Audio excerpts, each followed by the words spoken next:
to The Leftovers, brought to you by Flashfood. It's an ongoing series that we have been hosting with some of the world's brightest minds in food, in equity, in sustainability and climate. We are speaking with people who have dedicated their careers to creating a much better world for the communities we're all in. I am your host, Jordan.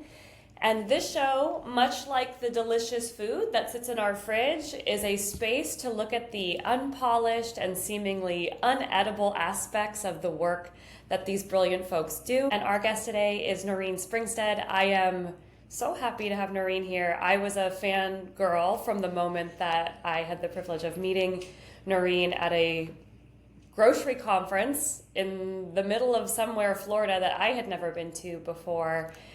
You immediately came up and knew exactly, the work that I had done, but the work you have done is just unbelievable. And I was like, I can't wait to sit down and talk with this person about how all of this came to be. And so I know today that you are obviously the president and CEO of Partnership for Healthier America. It's a national nonprofit that works to leverage the collective power to create more access to nutritious, affordable, I would say, an equitable and culturally affirming food here in the States. And prior to that, you were the executive director of Why Hunger, which was another organization working to solve hunger internationally. I know I just did all of that intro for you. Hopefully I got all of those right. But I would just love to take a second for you to walk that through and fill in any bits that I might have missed and introduce yourself. That was so great, Jordan, and so warm. I also felt that connection and kindred spirit when we met at that conference in Florida, and really applaud Flashfood for the work that you're doing. Climate at the intersection of food and hunger and access and affordability. It's a big part of what I would say is my North Star and PHA's North Star, the human right to food, right? Why can't all people have access? You talked about access, affordability, availability, and those culturally affirming foods that connect us at our kitchen tables, with our families, at parties, at celebrations. So I've dedicated my life to that. I was with Why Hunger for 31 years. Started at the front desk right out of college as a political science major, and have been driven ever since, and have always felt a drive to ensure equity, fairness, especially in the food system, and ultimately have come to this work with a root cause analysis. Why are people hungry in the first place? When there is an abundance of food, as you know, you guys are doing an incredible job on the food rescue and affordability side, which has great positive impacts on climate as well. So those 31 years taught me a lot about global hunger, about U.S. hunger, about grassroots solutions. And ultimately, we've been at this for a long time in the U.S., trying to solve hunger on an emergency basis. And I'd like to say we had hunger on the run at some point, but now all of a sudden, coming out of COVID, the numbers are going up again. So why is that? Again, it matters where you live a lot of the time. Yeah. It matters what kind of job you have. It matters if you have prescription medication that is costing too much, and then you have to be super budget conscious at the grocery store. And oftentimes those good foods are a little more expensive, right? When you shop the perimeter. So I think there's a whole complex array of issues, but it does feel important to really look at that North Star of the human right to food, and to maybe break down access, availability, culturally affirming, and the affordable issue, which we're all experiencing right now. Yeah.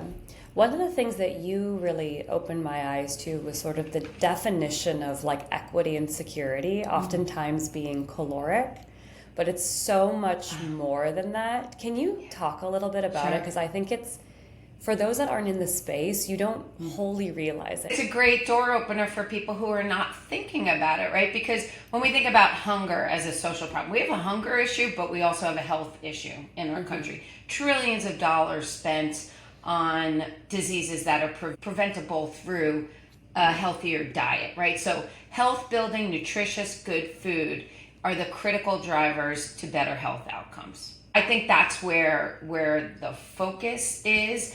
For 50-something years, with the first food bank, St. Mary's Food Bank in Phoenix, Arizona, we have tried to solve hunger, a deeply entrenched social issue, through leftover handouts, right? Not the same leftovers you're talking about, but people's stuff in their cupboard that they don't want to eat. Doesn't matter what it is. Doesn't matter if it's quality. So if it's not nutritious and health-building food, you're driving poor health outcomes. I think a lot of food banks and food pantries and soup kitchens did a pretty extensive look at that over the last decade and said, we can't solve the hunger problem and then create health problems because pounds matter. That means Oreos. Hey, I love an Oreo every once in a while. But if that's what we're handing out, it's going to create all kinds of health issues. Or mac and cheese. Everybody loves a mac and cheese every once in a while. I think corporations have evolved.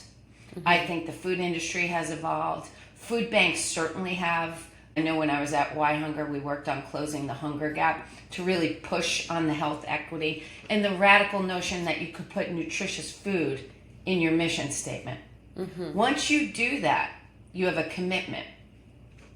PHA also, the healthy hunger relief work we did to really stand side by side with food banks and food pantries to hold them accountable in some way and report back that their nutritious food index went up, which is positive for the people they serve. So there's been a sea change in the food banking movement or the emergency food movement that is putting a priority on those healthy, nutritious foods. I do think that there's a big historical marker in President Biden's White House Conference on Hunger, Health, and Nutrition. It pulled those things together in a way that they were kind of dissected apart. Was that one of the first times we had seen nutrition sort of enter the dialogue? I think it was resurrected. I think it was the intention of the first White House conference. But I think these two things got remarried together when they got... Food banking, it's a big industry. It's an important industry. But we will not solve the hunger problem through food charity alone. And coupling it with health, wellness, nutrition, and the nutrient-rich, right? Not just calories, nutrient-rich fruits and vegetables and lean proteins and nuts is critical to ensuring if you're hungry, you're at least driving or guarding against bad health outcomes. You're driving for those good health outcomes and making sure that those healthy fruits and vegetables are available to everybody. You mentioned the sort of nutrition, it's an index or a KPI. What often are like the KPIs that you're working with? Because you do so much around this collaborative work. Yes. Like, how do folks get measured in that? And I will ask you a follow-up question, which is like, what do you wish the measurement structure would be? Yeah. The measure is so hard. Like, I don't wake up in the morning and say, what's the KPI, right? Social change work is really hard. I actually think it's an equity problem, right? If you're working full-time, some people are working multiple jobs, and you're relying on SNAP to feed your family, there's something wrong with the wage picture. So that's an economic justice issue to me. If you live in a community and your zip code determines your health outcome because you've been marginalized or redlined and there's no full-scale grocer nearby or a corner store that has healthy options, it's going to determine your health outcomes, right? The one thing I love about coming to PHA is seeing how we are able to both kind of be a provocateur, a little bit of an agitator, but also we push for the change. And the industry and consumers are demanding a change. So we're seeing more nutritious food on the shelves and we're seeing more creative ways. But KPI, how do you measure all of that? Yeah. How do you measure, right? And I think that's why the KPIs were meals, people served, pounds of food, right? Yep. Pounds of food, if it's soda and that's your measurement You can fill it. and your KPI and you're like, yay, we had millions and millions of pounds of food. Is that really the right KPI? I think it's quality and it goes back to accessibility. those are hard things to measure. In your career, obviously, you've amassed. I mean, you see it all. You're at the point where you've seen it all. What in this incredible body of work that you've led, where have you gotten it right and where have you gotten it wrong? That's such a great question. I love that idea. Like with looking in the rearview mirror, I think the place where I would say we had hunger on the run was during the Clinton White House. Yeah. There were agencies working together cross-departmentally. USDA, HHS, Department of Labor, Department of Defense, Justice, which is the intention of the White House Conference on Hunger and Health. And we're seeing more of that now. But the hunger numbers were down. The wages were higher, relatively speaking. The economy was better. So it kind of just really validates the analysis that the root causes of hunger and nutrition insecurity is economic injustice, is health inequity, it's racism in many neighborhoods and communities, and it's very much tied to climate. How is our food grown? Is it done in tandem, in harmony with nature? Or is it really depleting soil and causing major emissions that are exacerbating climate change? So I think there was a time where their momentum was there. And now, of course, I mean, we've had recessions. We've had housing crisis. We've had COVID-19. So here we are on the other side, federal election coming up. I would say the administration matters. Who's in government matters. How government partners with the nonprofit sector, with the private sector, and what those policies are, they matter to people's health, well-being, and nutrition. I guess sort of pulling on it a little bit more. For a long time, a leftover, it seemed to be, was climate. Also, we talk about racial inequity was a big part of the equation. You had also talked about the consideration even like around the pharmaceutical, these didn't go into the equation at one point. It was very right. That's a good insight. It was they were singular leftovers, analysis. They were leftovers. So if you just they were left out, right? Yeah. It's like in your kitchen, right? You got to pull all the things together to make a good meal. We need the government. We need the private sector. We need farmers. We need the supply chain. We need community organizations and national organizations all at the table. Right now, I'm seeing a lot of collaboration, right? Partnerships in our middle name. That's where we're making progress on some of the things we're doing, including launching Good Food Cities with this ambitious goal to double produce consumption by 2030. It's going to take a lot of people to do that, right? Yeah. If it's a good food city, you need a mayor's office. You need a food policy council. You need the grassroots organization who know their city best. And you need funders. Philanthropy is a huge part of this equation. And I think when you build that collaborative, collective partnership, you start to see real movement and change. Food hubs are emerging.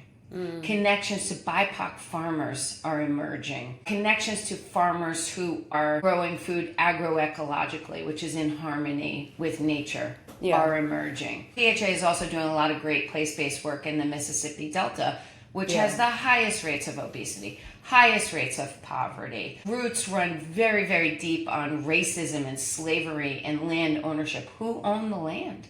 Where was the wealth generated? And now PHA is working with a group of stakeholders that we call Rootswell to invest in Black, Indigenous, people of color farmers and local corner stores to create a much healthier ecosystem so that people in places like Clarksdale, Mississippi, the only full-scale grocer is a 40-minute drive one way. Think about that. You're a mom, Jordan. 40 minutes to go to the store with your kid, with work, with school, with meal prep. Impossible. It's impossible. And then 40 minutes back. Forget about the time shopping. So otherwise, they have to eat what's in their community. And we're working together with a local grocer and a local farmer, several farmers, to create the change people want to see. And the momentum is building. That's collaboration. That's partnership. And I think that's the sea change we really want to see.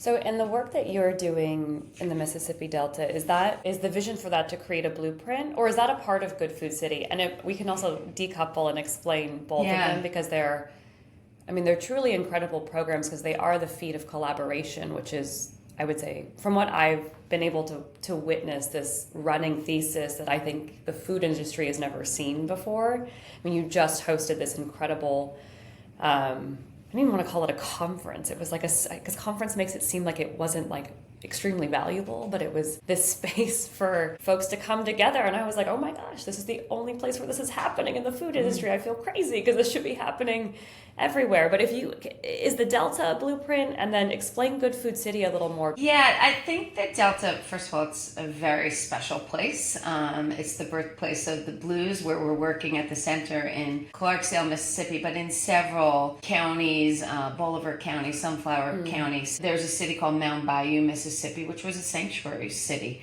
back in the days of slavery and Jim Crow. So there's a rich history. Not every place is the same. So our approach there is really to listen to the people in the community. We have to be super careful. I'm a white leader from Washington, D.C. I live in New Jersey. I've spent my entire professional career in New York City. The people from Mississippi know their culture, know their needs, and have the power to change it. We are there to help facilitate and bring resources and investments to that process so that we can catalyze the movements for more Black growers and food entrepreneurs, so that we can invest in them, so that we can galvanize more local support and change the ecosystem. So in a lot of ways, our PHA's work in the Mississippi Delta is very place-based, very specific, very ambitious, and it's catching fire, which we're really excited about. We want to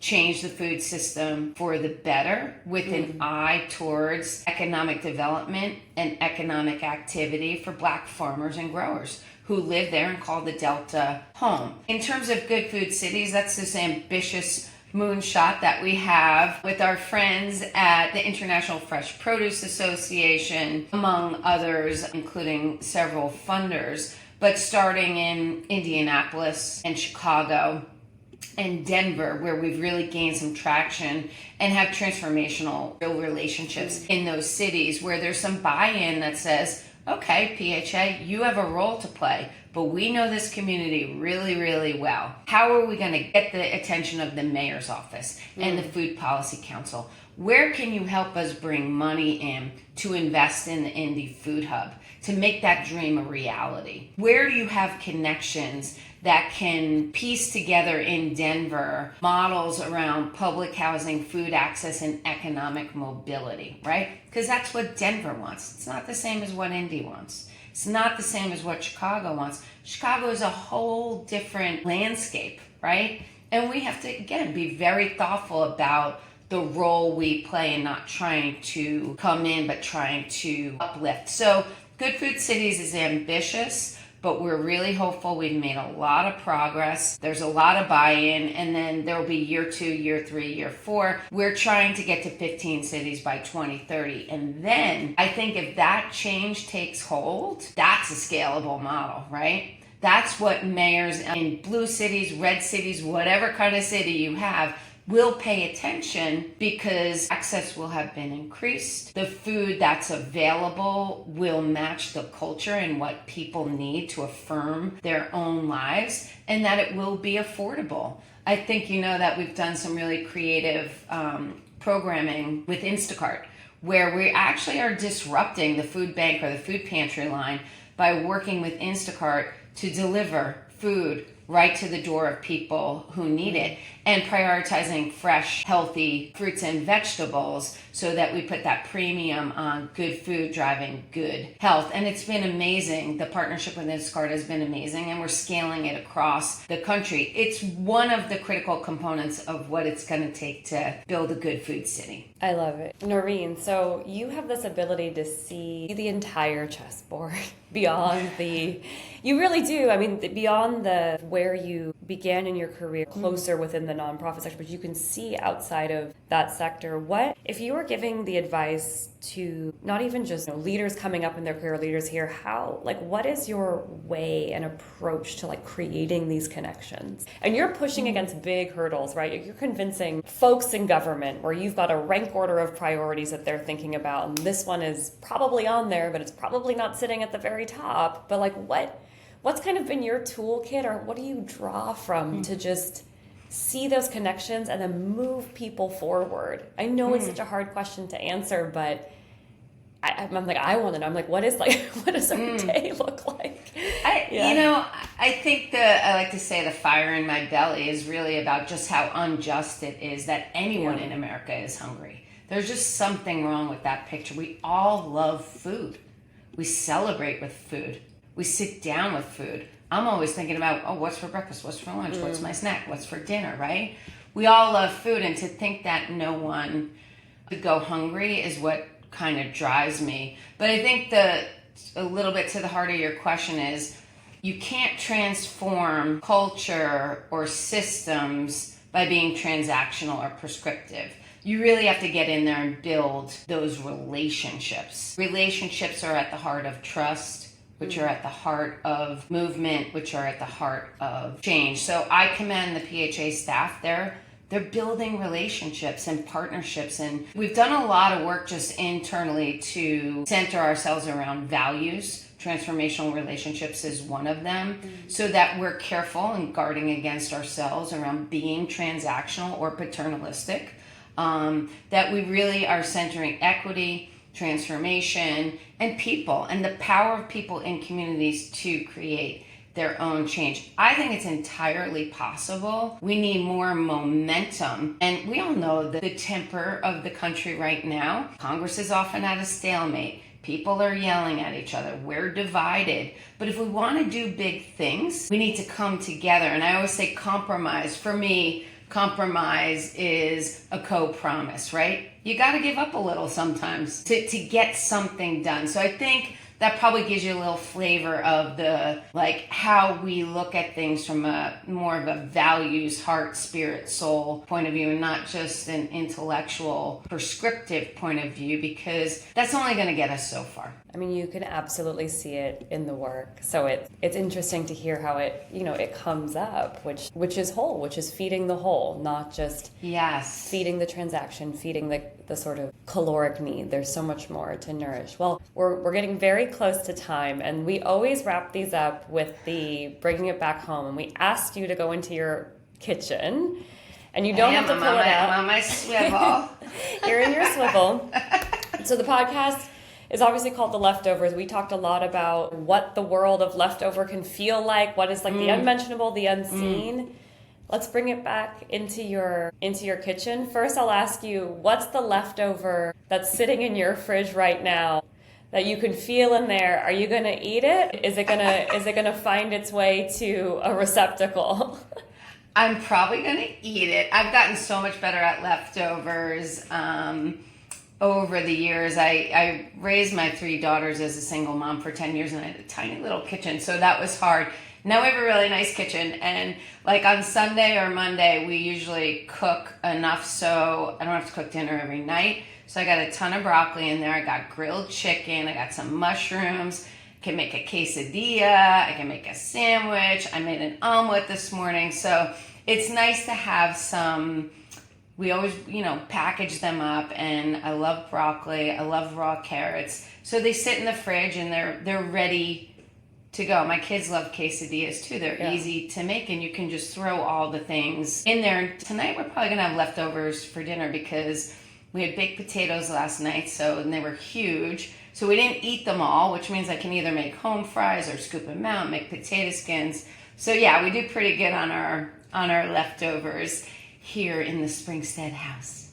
Your leftovers are truly a platform for possibility, which is very much so how you have created these incredible movements that you build. So that was really lovely to hear. A lot of people are like, here's the exact leftover and I'm not going to eat it. And you're like, no, I see the world and the possibilities of all of these. So I even have an avocado in there that looks a little dicey, but if I scrape the top off, it might be good.